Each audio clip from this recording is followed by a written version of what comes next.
At buksan po natin ang ating mga banal na kasulatan at tayo po ay patuloy na mag-aaral.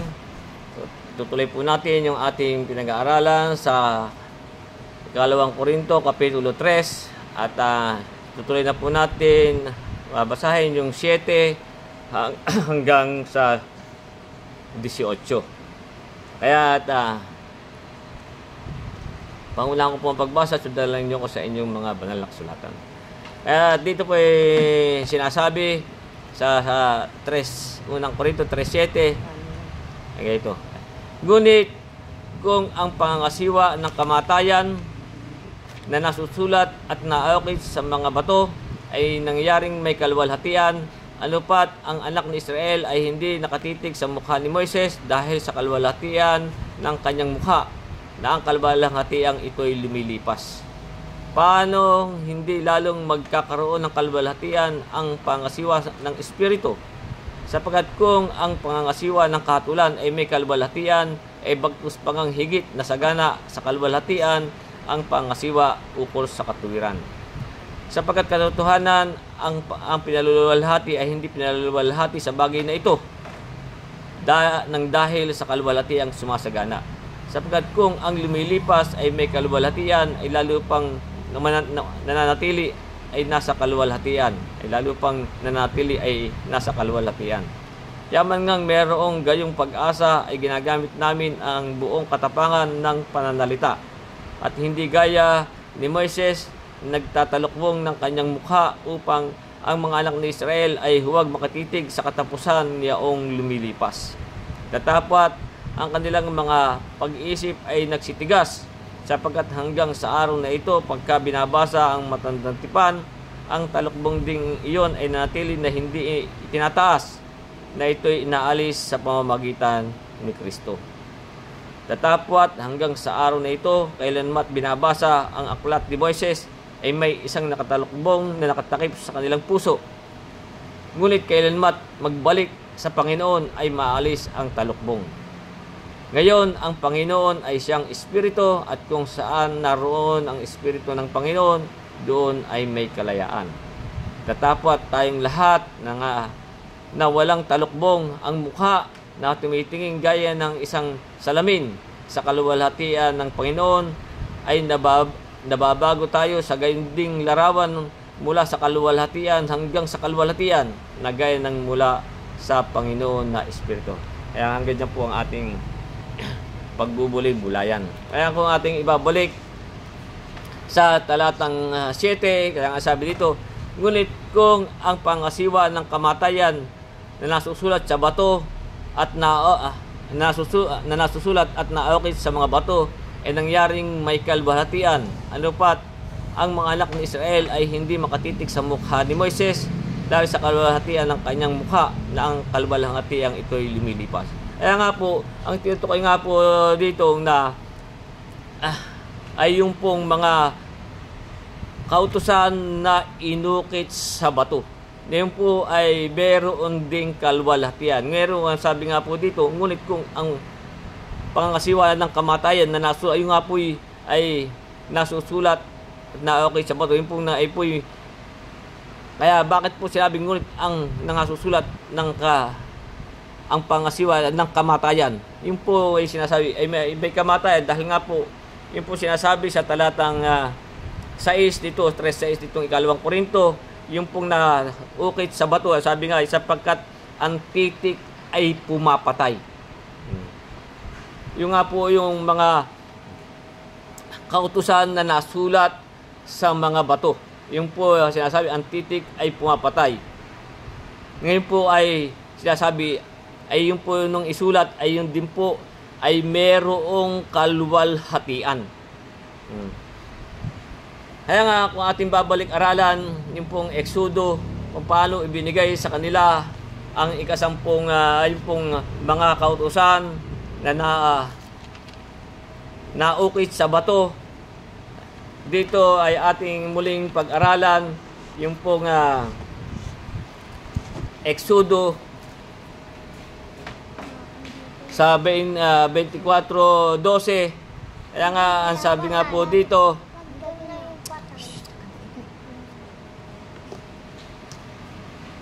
Exodo 24:12, kaya nga sabi dito, nung ibigay po sa kanila ang mga kautusan, at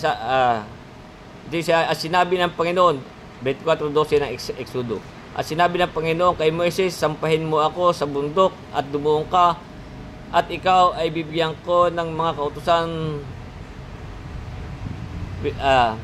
at ikaw ay bibigyan ko ng mga tapyas na bato, yung mga tapyas na bato, at ng kautusan, at ang utos na aking isinulat upang inyong maituro sa kanila. Nga po yung mga kautusan nung una ay yung po'y mga nasulat at naukit sa bato. Yun po yung mga kautusan at mga palatuntunan. Kaya nga doon dito sa 15, 24 nito ring Exodo, kaya sabi, at sumampa si Moises sa bundok at tinakpan ng ulap. Kasi nga po yung ating pong pinag-aaral, ito po ay meron ding kalwalhatian. Ito po mga nasulat at naukit sa bato, sabi.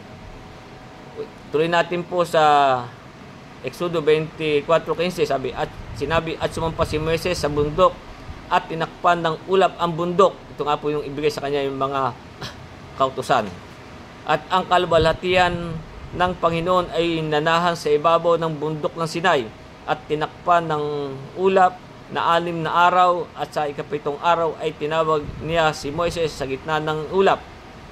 At ang anyo ng Panginoon at ang anyo ng kalwalhatian ng Panginoon ay paris ng apoy na nanunupok sa ibabaw ng taluktok ng bundok. Yung nga po ang pinakikita kung ano ang anyo ng kalwalhatian, sabi. At ang anyo ng kalwalhatian ng Panginoon ay paris ng apoy na nanunupok sa ibabaw ng taluktok ng bundok sa harap ng mga mata ng mga anak ni Israel. At pumasok si Moises sa gitna ng ulap at sumampa sa bundok, at si Moises ay natira sa bundok na 40 araw at 40 gabi. Ganyan po katagal binigay kay Moises ang mga kautusan na nasulat sa bato. Kaya nga doon po sa tuloy natin yung sa Exodo 34, ito po ating pinakikita kung pa na sinasabi na yung pong mga nasulat at naukit sa bato ay meron pong kalwalhatian. Sa Exodo 34,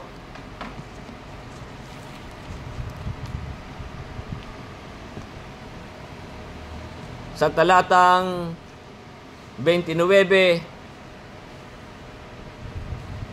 ayan nga dun sa ating binabasa sa 3:7, doon sa bandang gitna, sabi, ano pat ang anak ni Israel ay hindi nakatitik sa mukha ni Moises dahil sa kalwalhatian ng kanyang mukha, na ang kalwalhatiang ito'y lumilipas. Kaya nga po nung ibigay itong mga kautusan na nasulat sa bato, ito nga po ay may kalwalhatian.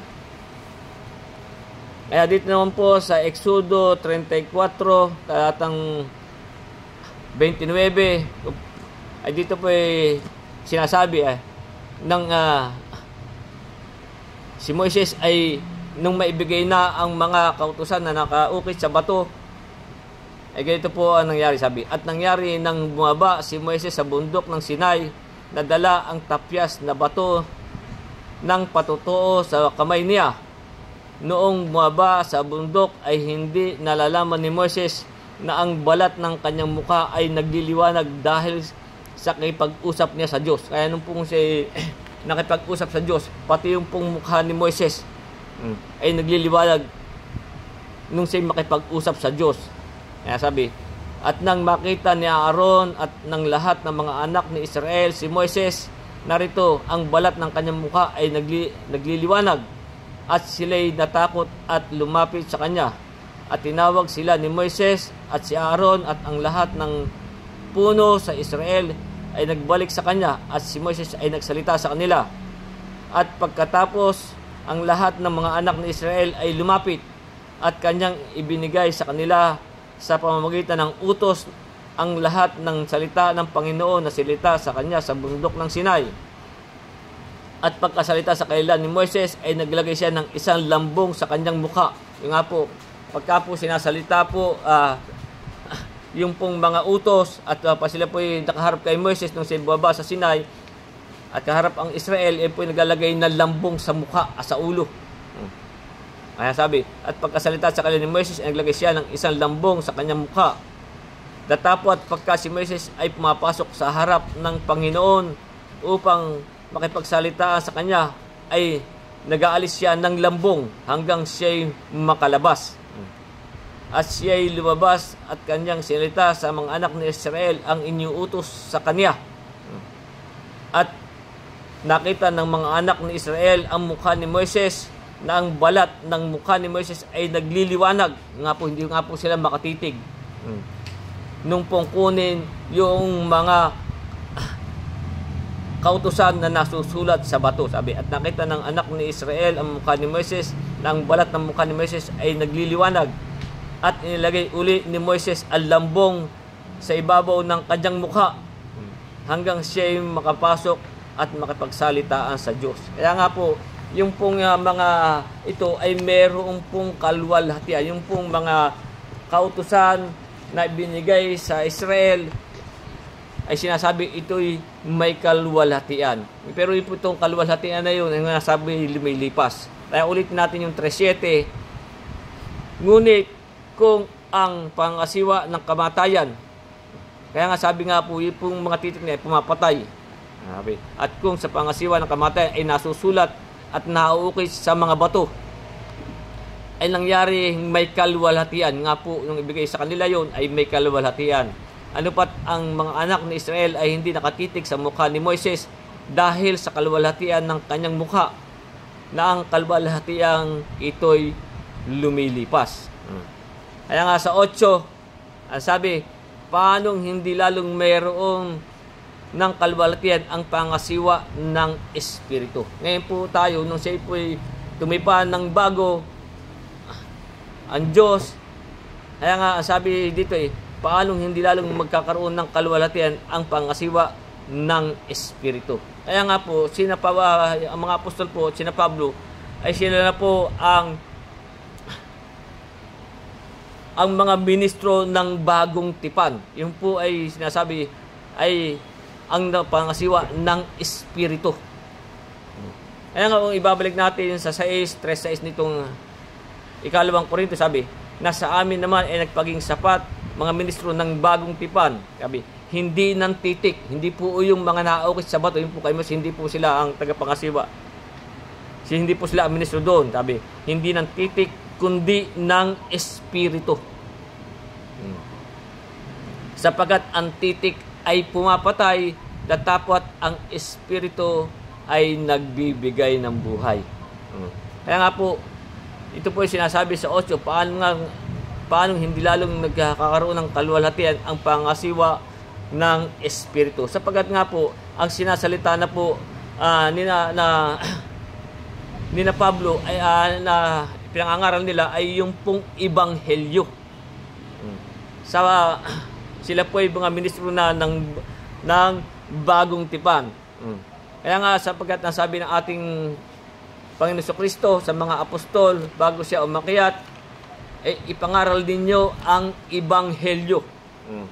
Ang sumampalataya at mabautismuhan ay siyang maliligtas. Yun po yung sa Marcos 16 hanggang 17.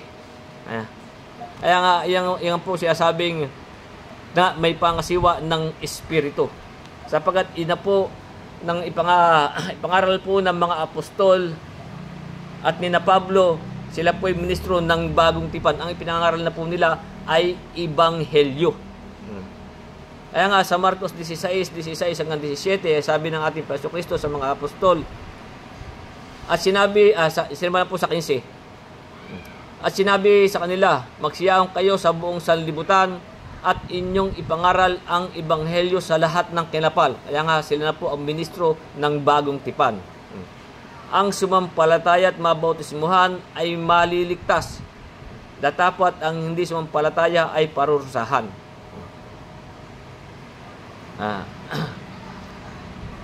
Kaya yung sila na po ang ministro ng bagong tipan. Ang ipinangaral na po nila ay Ebanghelyo. yung pong salita ng ating Panginoong Jesucristo.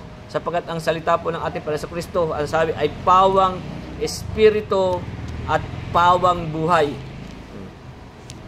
Kaya nga, yun po yung sa Ebanghelyo ni Juan 6:63 na sabi ng ating Panginoong Jesucristo, ang espiritu nga ang bumubuhay sa laman ay walang anumang pakikinabang. Ang salitang sinasalita ko sa inyo ay pawang espiritu at pawang buhay.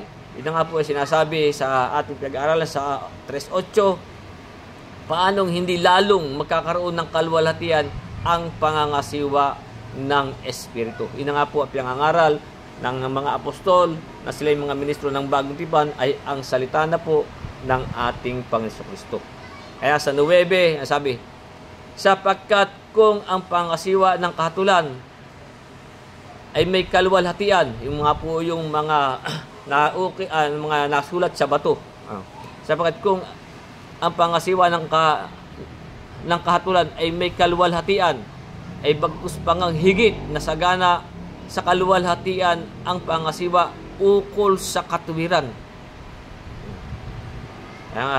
Sabi, pawang ay bagkus pangang higit na sagana, yun po yung mas higit na sagana sa kalwalhatian ang pangasiwa ukol sa katuwiran. Ano po yung katuwiran ng Diyos? Ito po yung pananampalataya natin.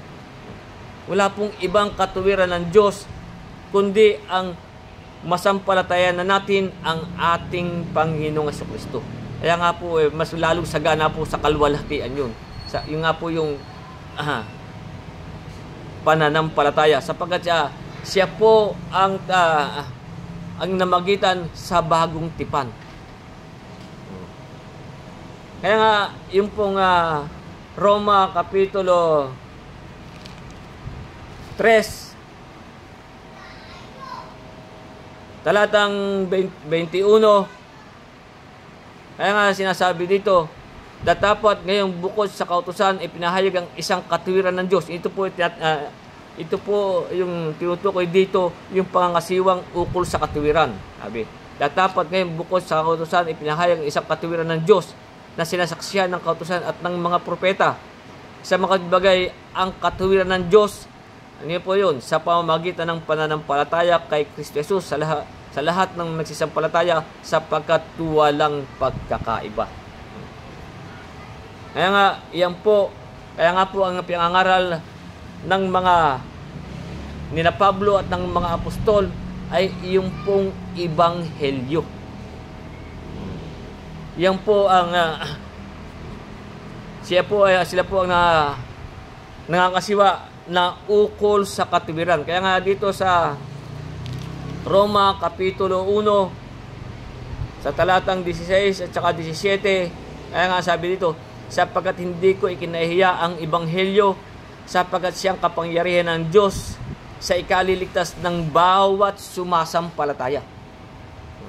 Unay sa Hudyo, gayon din sa Grego.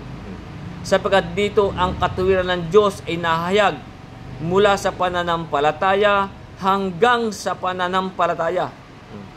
Gayang nasusulat, ngunit ang ganap ay mabubuhay sa pananampalataya. Kanino po tayo mananampalataya? Sa ating Panginoong Jesucristo. Sapagkat ilang po ang katuwiran ng Diyos. Yun po sa lahat ng mga magsisisampalataya. Yung pong mga nasulat sa bato, yung nga po sinasabi, sapagkat po ang nangangasiwa ng kahatulan ay may kalwalhatian. Yun po yung kahatulan. Sapagkat yung pong ang sabi nga po dito sa bakit po yun may kahatulan? Sapagkat ang sabi dito rin sa Roma Kapitulo 4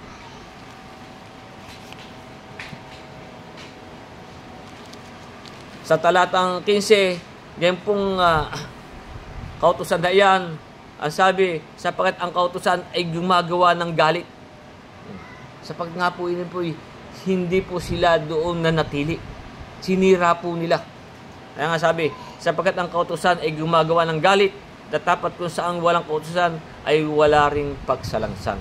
Kaya nga po sabi, sapagkat kung ang pangasiwa ng kahatulan ay may kalwalhatian, yung pong ibigay na iyon sa kanila ay hindi po ay may kalwalhatian. Kaya ituloy na rin po natin sa 10 hanggang 12. Sabi, sapagkat sa katotohanan, ang pinaluluwalhati ay hindi pinaluluwalhati sa bagay na ito, nang dahil sa kaluwalhatiang sumasagana. Sapagkat kung ang lumilipas ay may kaluwalhatian, yung po tinutukoy dito, yung po yung unang tipan, yung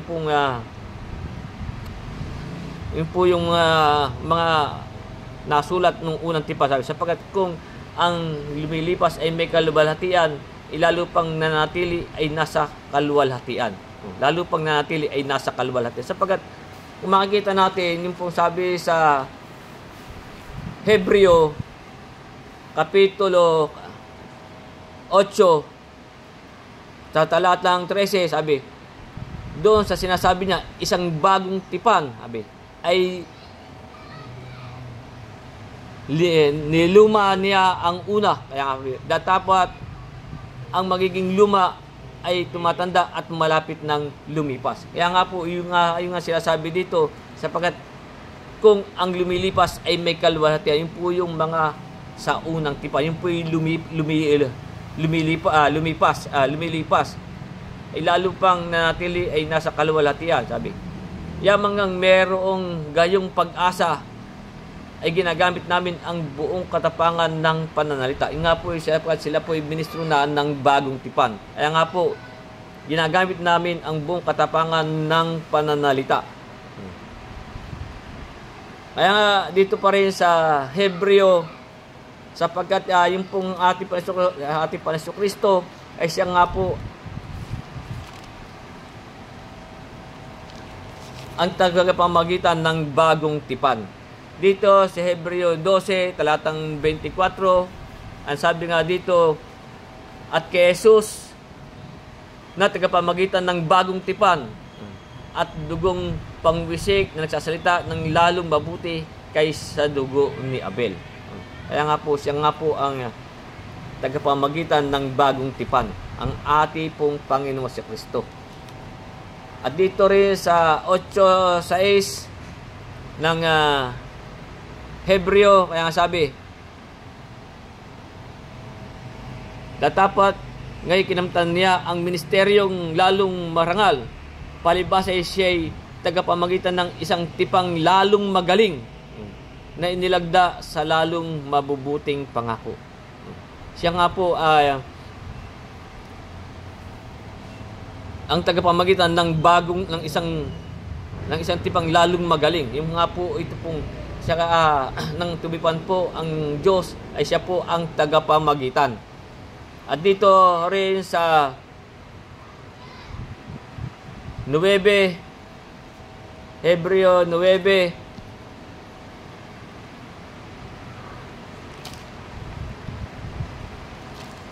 talatang 15, kaya nga sabi po dito, at dahil dito siya ang tagapamagitan ng isang bagong tipan, upang sa pamagitan ng isang kamatayan na nahaukol sa ikatutubos ng mga pagsalangsang na nasa ilalim ng unang tipan, ang mga tinawag ay magsitanggap ng pangako na manang walang hanggan.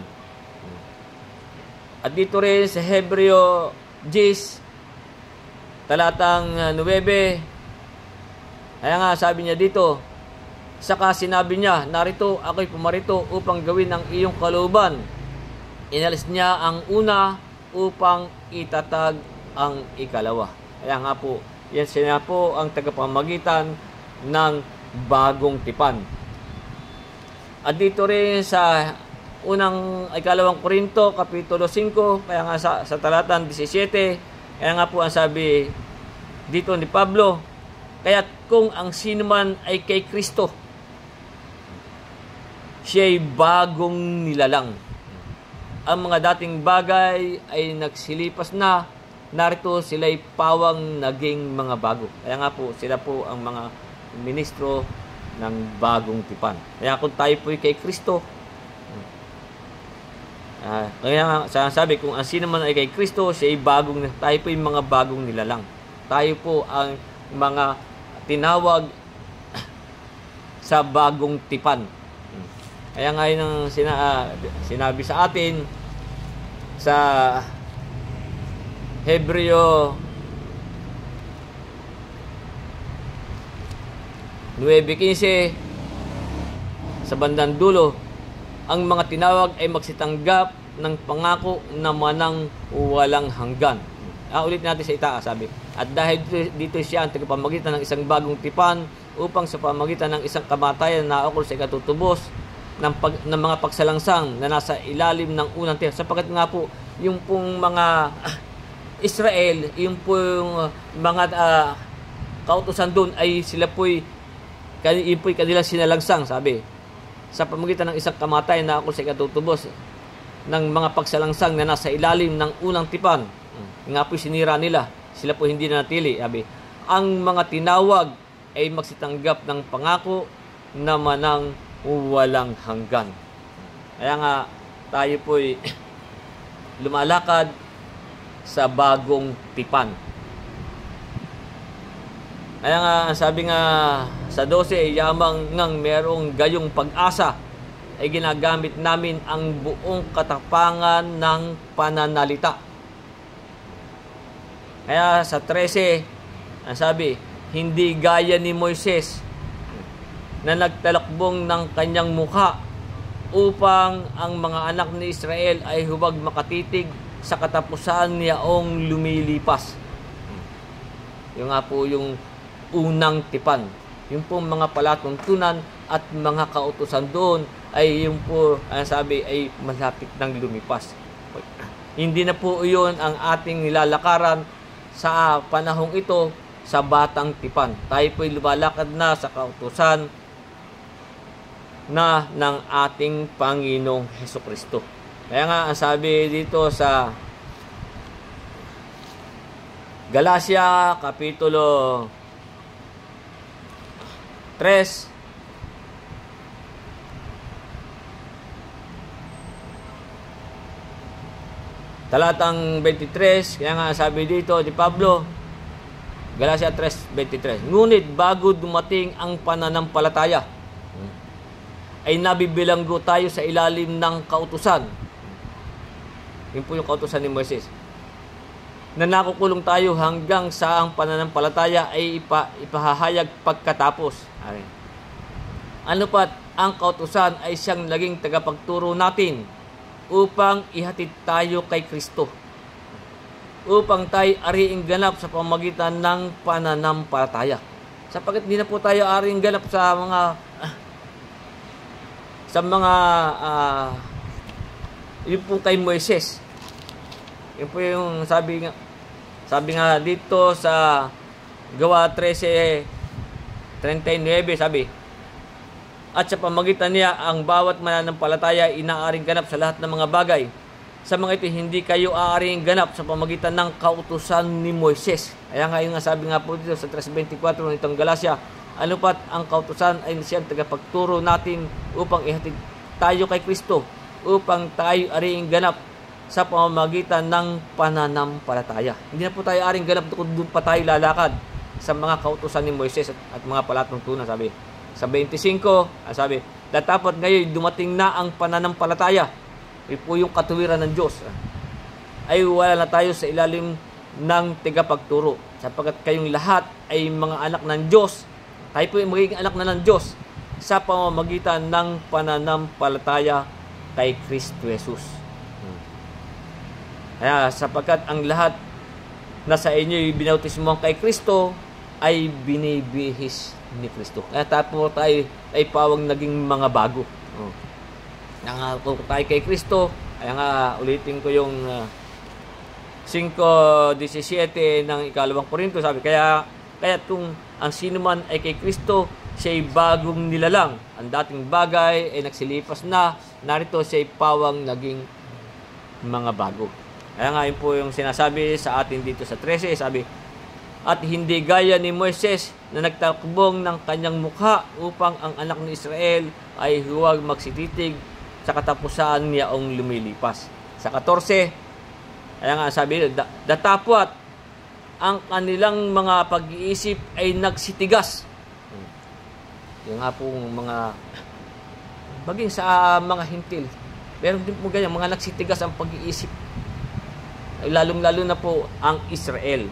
Kaya nga sabi, datapwat ang kanilang mga pag-iisip ay nagsitigas, sapagkat hanggang sa araw na ito, pagka binabasa ang matandang tipan, yun po yung mga sa palatuntunan at kautusan ni Moises, ang talakbong ding ito ay nanatili na hindi itinataas, na ito'y naalis sa pamamagitan ni Kristo. Kaya nga po, kung hindi tayo doon tatalima sa mga kautusan, ay sila po'y merong pang talakbong sa kanilang puso. Kaya sabi, datapwat ang kanilang pag-iisip ay nagsitigas. Sapagkat hanggang sa panahong ito po, doon pa rin sila nananatili sa palatuntunan at kautusan ni Moises. Kaya nga, kung makikita natin sa aklat ng mga gawa ng nangangaral, sina Pablo, ang sabi nga sa Gawa 15, talatang 21, sabi, sapagkat si Moises mula ng unang panahon ay mayroong bawat bayan na nangangaral tungkol sa kanya. Palibhas ay binabasa sa mga sinagoga sa bawat Sabat. Kaya meron pati ngayong mga tawag doon, Sabadista. Doon pa rin sila sa palatuntunan at kautusan ni Moises lumalakad. Kaya nga sabi, hindi nila inaalis. Kaya nga sabi dito, datapwat ang kanilang pag-iisip ay nagsitigas, sapagkat hanggang sa araw nito, pagka binabasa ang matandang tipan, ang talakbong ding iyon ay nanatili na hindi itinataas, na ito'y inaalis sa pamamagitan ni Kristo. Kaya nga yung Gawa 15:1, ang sabi, may ibang ang taong nagsilusong mula sa Judea ay nagsisipagturo sa mga kapatid na siya sabi, maliban na kayo mga tuli ayon sa kaugalian ni Moises, ay hindi kayo mga liligtas. Gandun pa rin sila. Hanggang sa panahon pong ito, makita nyo ang Israel, hindi pa rin sila natatanggap ang ating Panginoong Hesukristo. Kaya nga sa kanila mayroong nakatalokbong na hindi ito inaalis. Maging dito sa mga hintil, sila po'y nagtuturo pa rin ng mga bagay na hindi nararapat. Ayun nga, sabi ni Pablo kay Tito, doon pa rin sila sa mga pagtutuloy sa mga kautusan ni Moises. Ang sabi nga kaya ni Pablo dito kay Tito, sa 1:10 na yan ni Tito, sapagkat may maraming mga suwail, hanggang ngayon po mga suwail yan, nagsasalita na walang kabuluhan at mandaraya, lalong-lalo na yaong mga sa pagtutuli, doon pa rin po sila. Sila yung mga suwail. Kaya nga, yung pong mga tao ngayon, ang sabi nga, hindi gaya ni Moises na nagtalakbong sa kanyang mukha upang ang anak ni Israel ay huwag makatitig sa katapusan niyang lumilipas, datapwat ang kanilang mga pag-iisip ay nagsitigas. Sapagkat hanggang sa araw nito, pagka binabasa ang matandang tipan, ang talakbong ding iyon ay nanatili na hindi tinataas, na ito'y inaalis sa pamamagitan ni Kristo. Hanggang ayaw nila. Kaya nga sila yung nagsitigas. Kaya kahit sa panahong ito, kahit kanilang mabasa, hindi nila maunawa itong mga batang tipan. Kaya nga, ang sabi nga dito sa 2 Korinto 4:3, kaya nga anong sabi ito, at kung ang aming ebanghelyo ay natatalakbungan pa, ay nakatalakbong sa mga napapahamak. Wala, ayos silang umalis doon. Ay po'y inaalis sa pamamagitan ng ating Panginoon Kristo. Kaya nga sa 15, sabi, tatapot hanggang sa araw na ito, kailanmat binabasa ang aklat ni Moises, ay may isang nakatalakbong na nakatakip sa kanilang puso. Meron pa pong nakatalakbong sa kanilang puso.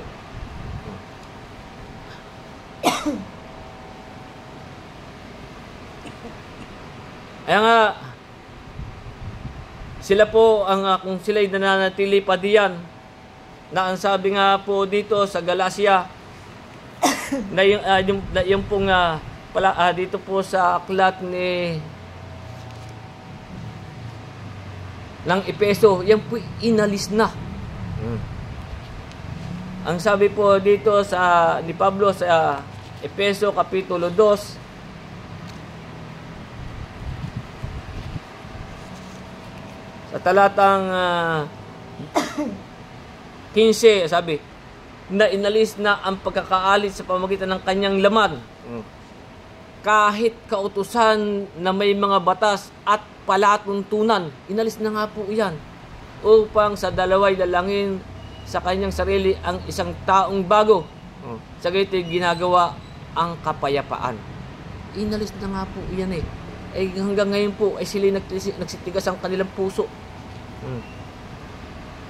Nagsitigas ang kanilang pag-iisip. Ayaw umalis doon sa mga palatuntunan at kautusan ni Moises. Dahil nga po yan sabi sa Colosas Kapitulo 2, talatang 14, ang sabi, na pinawi ang usapang nasusulat sa mga palatuntunan, sabi, laban sa atin, yun po yung laban na sa atin, na hindi na naayon sa atin, at ito'y kanyang inalis, na ipinako sa krus. Hindi na po ayon sa atin yan eh. Na pinawi na ang usapang nasusulat sa mga palatuntunan laban sa atin, na hindi naayon sa atin, ito'y kanyang inalis, na ipinako sa krus. Yan nga po yan. Pero hanggang ngayon, nandudong pa rin sila sa mga palatuntunan at kautusan ni Moises. Kaya nga sabi sa aklat ng Galacia, ang kautusan na yan ay hindi sa pananampalataya. Ang sabi dito sa Galacia, sa Kapitulo 3, talatang 11, kaya nga ang sabi dito, malibalag nga ang sinuman ay hindi inaaring ganap sa kautusan sa harapan ng Diyos, kung doon pa rin sila mananatili at lalakad. Sabi, maliwalag na ang sinuman ay hindi inaaring ganap sa kautusan sa harapan ng Diyos, sapagkat ang ganap ay mabubuhay sa pananampalataya, at ang kautusan ay hindi sa pananampalataya. Yan po ay hindi sa pananampalataya, kundi ang gumaganap ng mga yun ay nabubuhay sa mga yun. Doon po sila nabubuhay. Bakit doon sila nabubuhay? Ang sabi nga sa aklat ni Tito, dahil sa mahalay na kapakinabangan.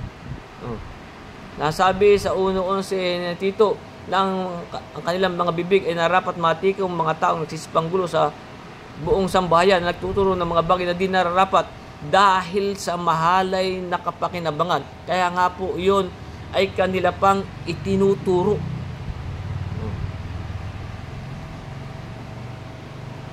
Kaya nga dito sa Galacia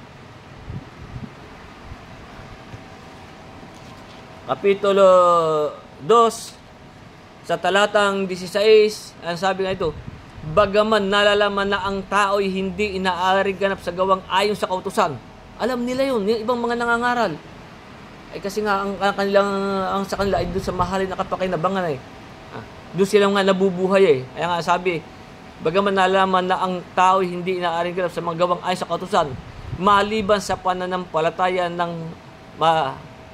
sa pamagitan ng pananampalataya kay Hesukristo, tayo rin ay nagsisampalataya kay Kristo Jesus, upang tayo ariing ganap sa pamagitan ng pananampalataya kay Kristo.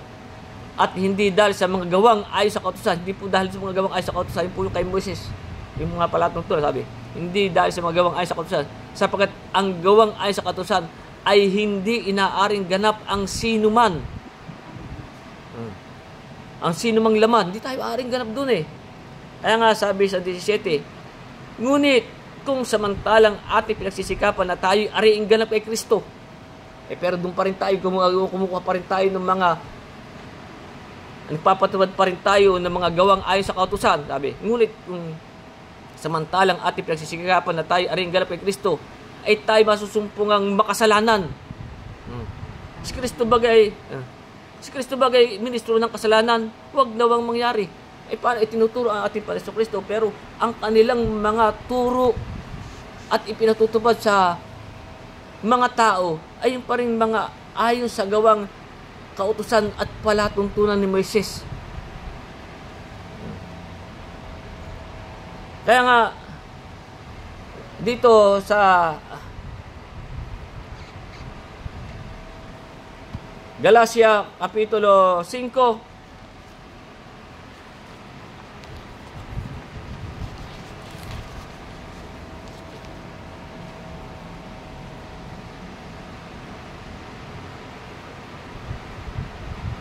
sa talatang 3, kaya nga, ano ang sabi dito?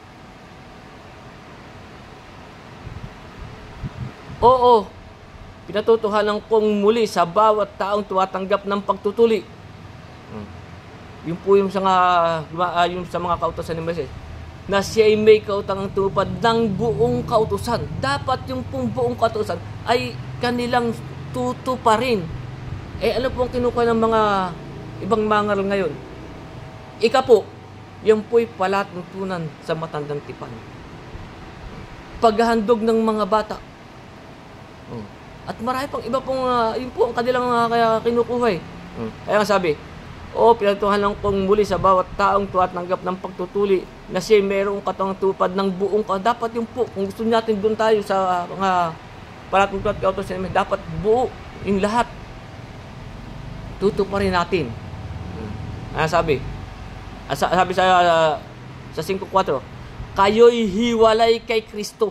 Yan pong mga gumapaga pa ng mga ganyan. Yan nagpapatubod pa ng mga mga paghahandog ng mga bata. Palatuntunan na ni Moises. Hindi na nga po tayo aring ganap doon Sabi, kayo'y hiwalay kay Kristo. Kayong nag-iibig na aring ganap ng kautusan, nangahulog kayo mula sa biyaya. Yan po mga hiwalay po kay Kristiyan.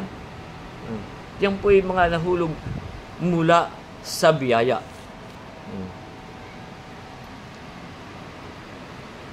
Kaya nga sa Galacia 3:10 sabi, sapagkat ang lahat ng sa mga gawang ay sa kautusan ay nasa ilalim ng sumpa. Yan po, mga nasa ilalim ng sumpa. Ayan. Sapagkat nasusulat, sinusumpa ang bawat hindi na natili, o tayo hindi na natili, sinusumpa ang bawat hindi na natili sa lahat ng mga bagay na nasusulat sa aklat ng kautusan upang gawin nila. Dapat lahat. Ang kinuha lang nila yung sa pakikinabangin doon nga po sila nabubuhay.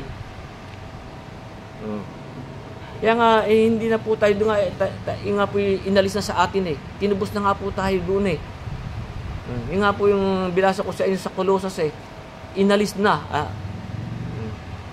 Kaya nga, yung Colosas 2:14 sabi, na pinawi na ang usapang nasusulat sa mga palatuntunan laban sa atin na hindi naaayon sa atin. Hindi na po naaayon sa atin yan. At ito'y kanyang inalis na ipinako sa krus.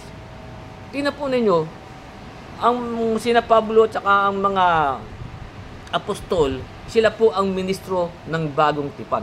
Nangaral pa po ba sila tungkol sa ikapo? Nangaral pa po ba sila tungkol sa mga paghahandog ng yung po mga aagayan sa kanila? Hindi na po nila iyon. Hindi na po sila doon lumalakad. Kaya nga, ulitin natin yung 14 at 15 at yugyan natin sa 16.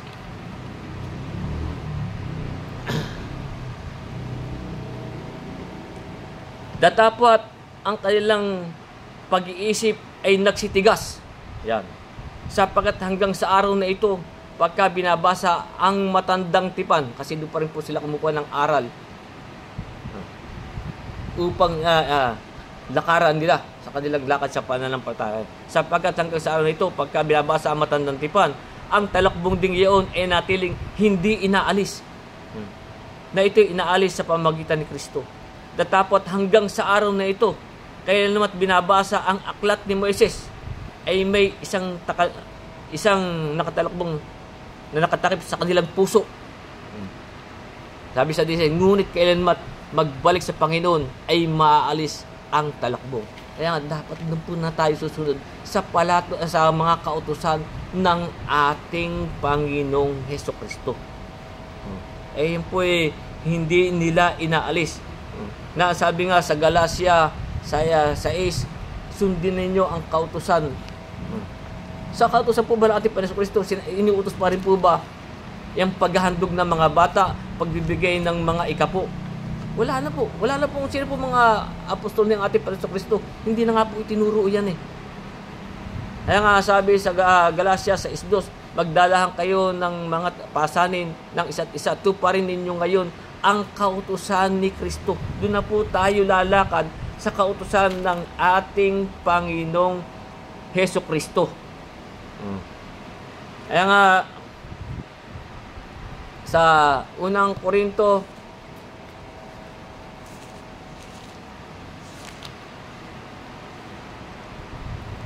9,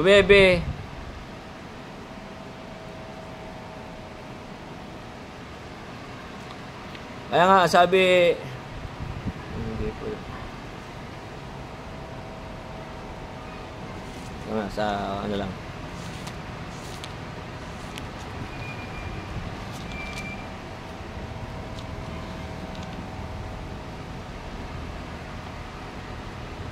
kaya nga dito po nalagpo sa Roma 3:27, kaya nga sabi dito, kaya nga saan naroon ang pagmamapuri?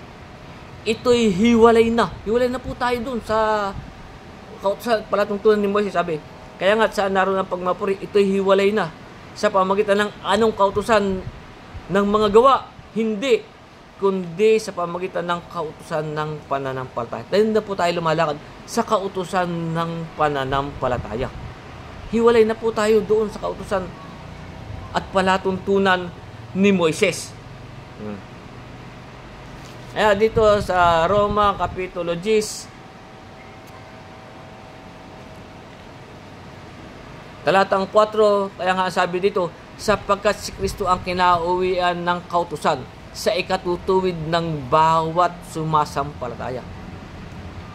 Sila po ang kinauwi ng... Ano pong kautusan ng ating lalakaran? Kautusan ng ating Panginoong Jesucristo.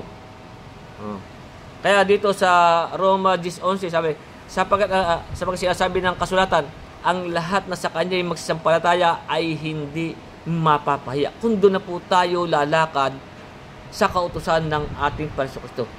Sapagkat si Kristo ang kinauwi ng kautusan sa ikatutuwid ng bawat sumasampalataya. Doon na po tayo lalakad. Hindi na po tayo doon sa mga kautusan at palatuntunan ni Moises. Kaya nga, sabi dito sa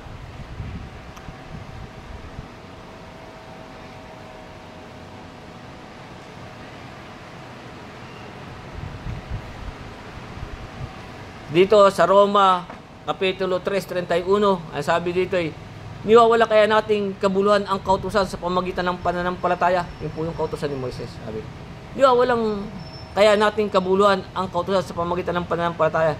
Huwag nawang mangyari, kundi pinagtitibay pa nga natin ang dapat doon natin sa pamagitan po ng kautusan ng ating Panginoong Kristo. Napagtitibay pa nga po natin ang mga iyon. Kaya nga, tuloy natin dito sa 11. Ngayon, ang Panginoon ay siyang Espiritu, at kung saan naroon ang Espiritu ng Panginoon ay may kalayaan. Dahil nga po tayo, hindi na po tayo lumalakad. Yung nga po yung sinabi dito sa 8, paanong lalong magkakaroon ng kalwalatian? Paanong hindi lalong magkakaroon ng kalwalatian ang pangasiwa ng Espiritu? Kaya nga sabi sa 10, ngayon, ang Panginoon ay siyang Espiritu. At kung saan naroon ang Espiritu ng Panginoon, doon ay may kalayaan. Kaya nga, yung Roma 8, tayo pong may mga Espiritu ni Kristo. Anong sabi dito? Sa Roma 8:9 sabi, datapat kayo'y wala sa laman kundi nasa Espiritu. Kung gayon tumitira sa inyo ang Espiritu ng Diyos. Datapat ang sino may walang Espiritu ni Kristo, siya'y hindi sa Kanya. Hindi po sa Kanya. Kaya nga, ang sabi dito, ay tayo po, kung pa yung Espiritu ni Kristo, tayo po may kalayaan. Ang sabi nga po dito sa Galacia, Kapitulo 5, talatang 1,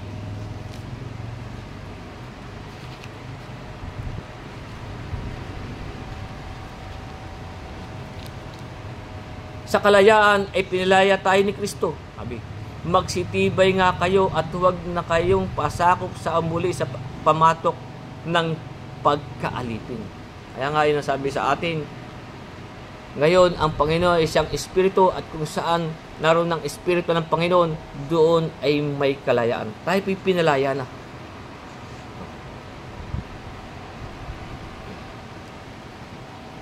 Kaya nga, ang sabi dito sa Juan,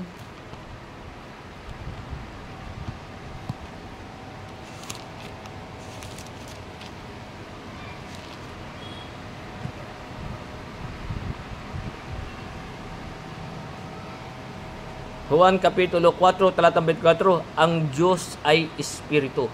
At ang sa Kanya nagsisamba ay kinakailangang magsisamba sa Espiritu at sa katotohanan. Kaya ano sabi ng ating Panginoon Kristo? Siya ang katotohanan, ang daan at ang buhay. Kaya dapat siya po ay ang Espiritu.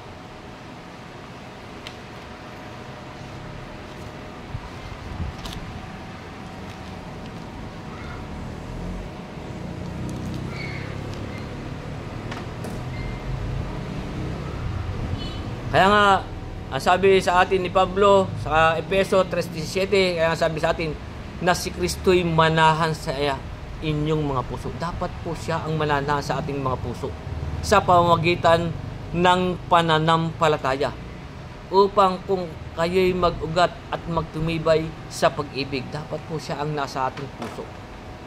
Tayo po'y lalakad na sa kautusan ng ating Panginoong Kristo. Kaya nga, sa 18, kaya nga lang ang sabi dito, dapat tayong lahat, yung pong lahat po ng kay Kristo, yung pong lahat ng sa Kanya'y tumatalima. Ang sabi, dapat tayong lahat na walang talokbong ang mukha na tumitingin gaya ng isang salamin. Ganyan po tayo. Sa kaluwalhatian ng Panginoon ay nababago tayo ngayon ding larawan mula sa kaluwalhatian hanggang sa kaluwalhatian gaya ng mula sa Panginoon na Espiritu. Tayo po mga kay Kristo, tayo po yung mga walang talokbong. Kaya nga ano ang sabi dito sa 15? Sa 14, 3:14, datapot ang kanilang pag-iisip ay nagsitigas sapagat hanggang sa araw na ito, pagka binabasa ang matandang tipan, ang talokbong ding iyon ay nanatili na hindi tinataas, na ito'y inaalis sa pamamagitan ni Kristo. Kaya tayo po mga kay Kristo, kaya sabi sa 18, dapat tayong lahat na walang talokbong. Yun po yung tunay na may pananampalataya. Yun po yung mga walang talokbong, ang mukha na tumitingin na gaya ng isang salamin sa kaluwalhatian ng Panginoon. Ay nababago tayo sa ganding larawan niya ang kaluwalhatian hanggang sa kaluwalhatian na gaya ng mula sa Panginoon. Tayo po yung mga tumutupad ng Kanyang mga kautusan. Kaya tandaan natin yung pong mga gumagamit pa at tumukuha ng mga palatuntunan at sa kautusan ni Moises, ay yan po may mga talakbong. Kaya nga, ano ang sabi dito sa 4:3, itong ikalawang Korinto 4:3 at saka 4, sabi, at kung ang aming ebanghelyo na natatalakbungan pa ay may nakatalakbong sa mga napapahamak. Ito po yung pa sa yung po yung mga doon pa rin.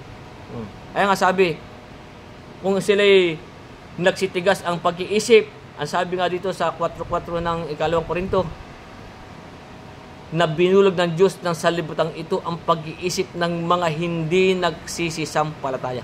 Yan po'y binulog ng Diyos. Ayaw umalis. Nandun pa rin sila. Nabilog ng Diyos ang salibutang ito ang pag-iisip ng mga hindi nagsisampalataya upang sa kanila huwag sumilang ang kaliwanagan ng ebanghelyo ng kaluwalhatian ni Kristo na siyang larawan ng Diyos. Kaya nga, anong sabi doon sa mga gawa 28-26, sinabi moron ka sa bayang ito at sabihin mo, sa pakikinig ay inyong mapapakinggan at sa anumang paraan hindi ninyo mapag-uunawa. Hindi na po nila mapag-uunawa kasi binulag nila ng Diyos ng salibutang ito ang kanilang mga pag-iisip.